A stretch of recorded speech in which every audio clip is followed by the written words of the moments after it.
August 1st. Well, last week was a very exciting week. The big Fed meeting took place, and they bumped the Fed funds rate by 75 basis points, which was pretty much exactly as expected. So home loan rates had already really priced that into the equation.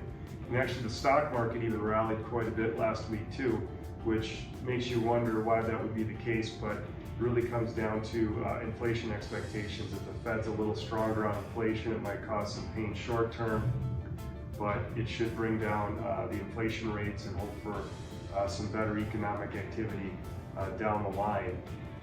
Speaking of economic activity, we did see that the GDP for the nation actually declined again for the quarter. So technically speaking, people make the argument, are we in a recession?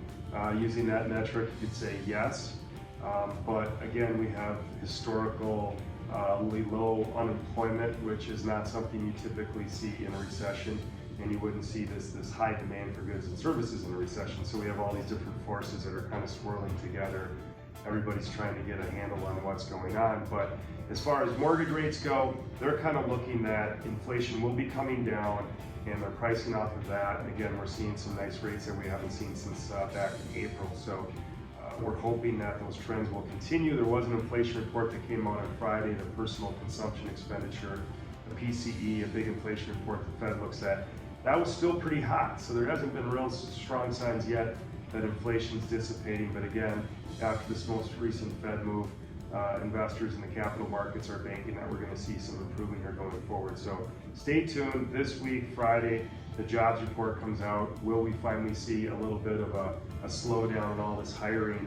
That certainly would signal that recessionary environment is a little stronger, and potentially inflationary pressures through competition for workers, wage gains, could be muted a little bit. So stay tuned for that. We'll keep watching.